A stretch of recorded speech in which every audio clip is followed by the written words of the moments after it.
NAB ترامیم کے خلاف حکومتی اپیلوں پر سپریم کورٹ میں سماعت براہ راست دکھانے کی درخواست کو مسترد کر دیا گیا ہے۔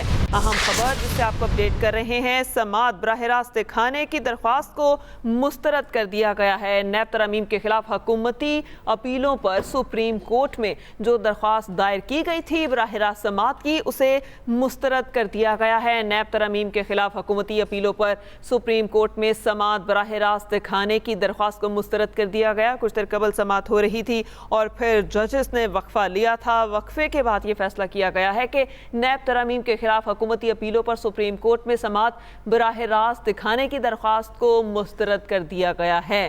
5 ججز پر مشتمل یہ بینچ ہے، جس میں ایک جو جسٹس ہیں انہوں نے کہا تھا کہ براہ راست نشریات دکھانی چاہیے، براہ راست جو سماعت ہے وہ دکھانی چاہیے، لیکن اس پر اتفاق نہیں ہو سکا۔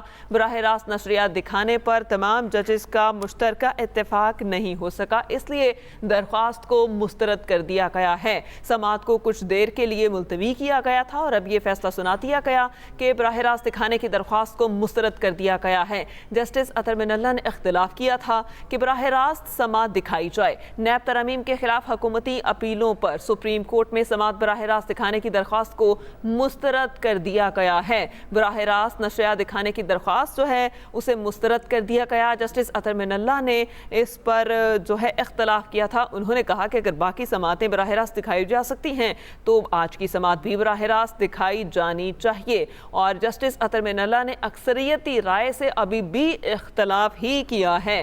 نیب ترامیم کے خلاف حکومتی اپیلوں پر سپریم کورٹ میں سماعت براہ راست دکھانے کی درخواست کو مسترد کر دیا گیا، جبکہ جسٹس اطہر من اللہ نے اس پر اختلاف کیا ہے۔ آپ کو بتائیں کہ نیب ترامیم کے خلاف حکومتی اپیلوں پر سپریم کورٹ میں سماعت کو براہ راست دکھانے کی درخواست دائر کی گئی تھی، جسے جو ہے مسترد کر دیا گیا ہے۔ براہ راست نشریات دکھانے کی درخواست خیبر پختونخوا حکومت نے کی تھی۔ جسٹس اطہر من اللہ نے اکثریتی رائے سے اختلاف کیا ہے اور ان کا یہ کہنا تھا کہ سماعت کو براہ راست دکھانا چاہیے، کیونکہ اس سے پہلے جو سماعتیں ہیں وہ براہ راست نشر کی گئی تھیں، لیکن اس بار درخواست کو مسترد کر دیا گیا۔ براہ راست نشریات دکھانے کی یہ درخواست تھی جسے مسترد کر دیا گیا۔ براہ راست نشریات دکھانے کی درخواست خیبر پختونخوا حکومت نے کی تھی اور اس درخواست کو مسترد کر دیا گیا ہے۔ جسٹس اطہر من اللہ نے اکثریتی رائے سے اختلاف بھی کیا ہے اور جسٹس اطہر من اللہ کا کہنا تھا کہ اگر باقی سماعتیں براہ راست دکھائی جا سکتی ہیں تو پھر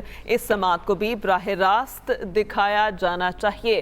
بانی پی ٹی آئی اس وقت جو ہے آج کی سماعت میں موجود تھے اور وہ آن لائن ویڈیو کال کے ذریعے موجود تھے، اس وجہ سے جو سماعت ہے اسے براہ راست نشر کرنے پر سوال اٹھا تھا اور جسٹس اطہر من اللہ نے یہ کہا تھا کہ سماعت کو براہ راست دکھانا چاہیے۔ پھر کچھ دیر سماعت میں وقفہ ہوا، وقفے کے بعد جو ہے نیب ترامیم کے خلاف حکومتی اپیلوں پر سماعت سے ریلیٹڈ درخواست جو ہے اس کے اوپر سماعت ہوئی اور نشریات براہ راست دکھانے کی درخواست کو یکسر مسترد کر دیا گیا۔ جسٹس اطہر من اللہ نے ابھی بھی تمام جو فیصلے ہیں اور اس میں اختلاف رکھا ہے۔ جسٹس اطہر من اللہ نے اکثریتی رائے سے ابھی بھی اختلاف کیا ہے۔ آپ کو بتائیں کہ نیب ترامیم کے خلاف حکومتی اپیلوں پر سپریم کورٹ میں سماعت دوبارہ شروع ہو چکی ہے۔ کچھ دیر کے قبل اس میں وقفہ لیا گیا تھا، وقفے کے بعد درخواست کو مسترد کیا گیا اور اب براہ راست نشریات دکھانے کی درخواست کو مسترد کیا گیا ہے۔